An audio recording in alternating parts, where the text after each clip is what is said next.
Oke, bayangin ini. Kalian lagi ngelihat laporan keuangan sebuah pabrik, terus mikir, tunggu dulu, kemana perginya semua uang ini? Nah, di sesi bedah materi kali ini, kita bakal jadi detektif. Kita bakal melacak biaya-biaya tak kasat mata yang percaya atau enggak bisa bikin bisnis kalian hancur lebur atau malah meroket tajam. Yuk, langsung aja kita mulai.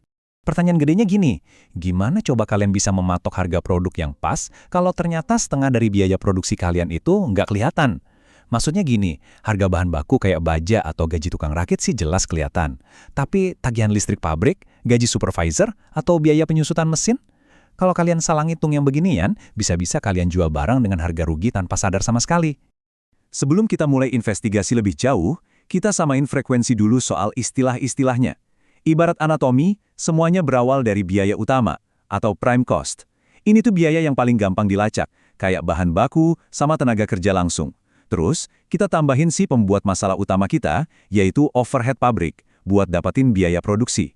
Terakhir, kita gabungin sama overhead admin, penjualan dan distribusi, buat tahu total biaya keseluruhan.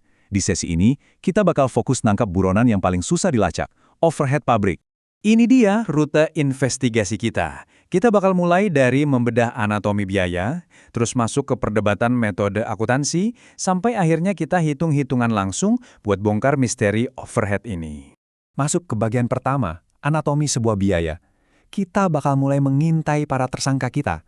Melacak biaya langsung tuh gampang, tapi nangkap overhead butuh insting detektif yang tajam. Ada dua konsep penting di sini yang bedanya kerasa banget. Bayangin kalian lagi bikin mobil. Melacak harga baja buat dipakai di mobil itu namanya penelusuran biaya. Jelas dan langsung. Tapi gimana cara kalian membebankan tagihan sewa gedung pabrik ke satu unit mobil? Kan nggak bisa asal tebak. Makanya kita butuh yang namanya pembagian biaya. Kita harus ngebagi biaya-biaya gabungan ini dengan super hati-hati karena nggak bisa ditelusuri langsung ke satu barang aja. Nah, hal ini bawa kita ke bagian kedua. Sebuah perdebatan besar dalam dunia akuntansi soal gimana sih sebenarnya kita harus memperlakukan biaya manufaktur tetap yang lumayan ribet ini.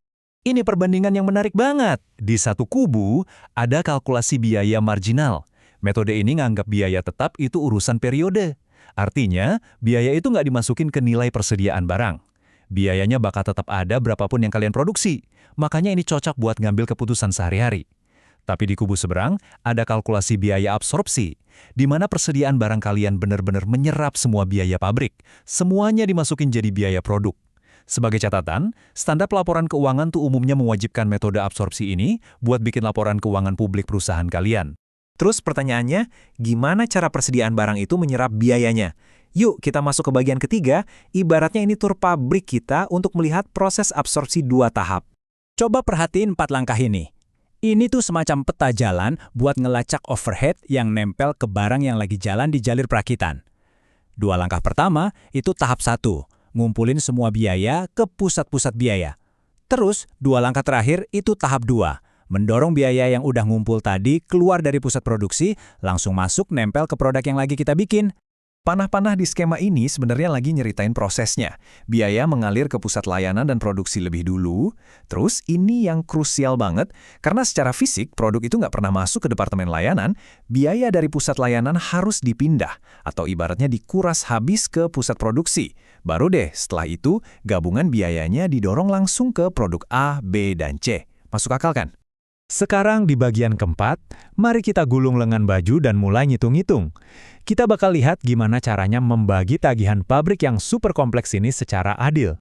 Tapi tunggu dulu, sebelum kita main angka, kalian harus paham dulu sifat asli departemen pelayanan. Pikirin tim teknisi mesin atau staf kantin pabrik. Mereka itu penting banget, pabrik bisa lumpuh kalau nggak ada mereka. Tapi mereka sama sekali nggak memproduksi atau nyentuh produk akhir kalian. Nah, karena ujung-ujungnya produk akhir kita lah yang harus bayar semua tagihan pabrik, biaya departemen layanan ini harus benar-benar dikosongkan dan dialihkan ke departemen produksi. Kalau kalian lihat data ini ibaratnya cara kita patungan bayar tagihan di restoran gede. Ada metode langsung, step down yang berurutan, atau metode resiprokal yang ngitung hubungan bolak-balik antar departemen. Perhatiin deh, pilihan metodenya aja bisa ngubah drastis alokasi biaya ke departemen produksi X dan Y. Bayangin kalau departemen X dan Y ini narik bayaran yang beda ke pelanggan. Salah milih metode hitungan di sini bisa jadi bencana buat bisnis kalian loh. Biar pembagian biayanya presisi, kita pakai basis yang logis, atau gampangnya disebut cost drivers. Contohnya nih, Tagihan sewa gedung nggak mungkin kan, cuma dibagi rata ke semua departemen? Nggak adil dong. Jadi kita pakai ukuran meter persegi. Departemen yang makan tempat lebih luas, otomatis bayar sewa lebih mahal. Berlaku juga buat biaya penyusutan mesin. Kita baginya berdasarkan nilai buku mesin di departemen tersebut. Intinya, kita cari hubungan sebab akibat yang paling masuk akal. Dan voila, setelah semua keribetan pembagian primer dan sekunder tadi selesai, kita dapat satu angka sakti. Coba lihat, untuk mesin di Departemen X, tarif serapannya ketemu di angka 2,22 pound sterling per jam mesin. Artinya apa? Tiap kali sebuah produk nongkrong di Departemen X selama 1 jam, produk itu otomatis menyerap overhead pabrik sebesar 2,22 pound sterling. Selanjutnya, tarif yang udah kita dapat tadi tinggal dikali aja sama jam aktual yang dihabisin produk di tiap area. Ambil contoh pesanan 567. Biaya langsungnya udah pasti, 200 pound sterling. Tapi setelah kita tambahin durasi di Departemen X, Departemen Y, perakitan, dan pengemasan pakai tarif uniknya masing-masing, total akhirnya keluar di angka 267,41 pound sterling. Nah, sekarang kita jadi tahu persis modal aslinya sebelum pusing mikirin margin keuntungan. Tapi ingat ya, jangan mentang-mentang gampang kita jadi pakai tarif jam mesin buat semuanya.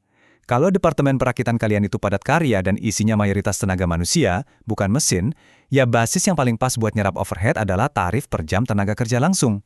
Kita harus fleksibel milih basis pengerapannya, karena disitulah letak akurasi sebenarnya. Sampai juga kita di bagian kelima. Mengapa semua ini penting buat kelangsungan hidup bisnis kalian? Kenapa kita harus repot-repot ngitung ginian?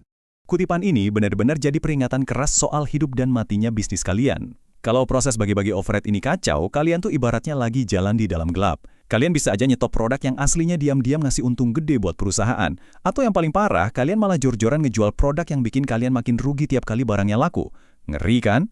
Jadi coba renungkan pertanyaan ini. Jangan-jangan harga produk kalian sekarang lagi nyembunyiin salah hitung yang fatal? Saya harap setelah melihat bedah materi ini, kalian gak akan pernah lagi meremehin kerjaan detektif biaya di balik sistem akuntansi kalian. Tahu kemana larinya biaya tak kasat mata itu adalah kunci utama buat bedain mana bisnis yang bakal terus meroket dan mana yang bakal gulung tikar tanpa tahu apa penyebabnya. Pastikan kalian terus awasi overhead itu ya. Sampai jumpa.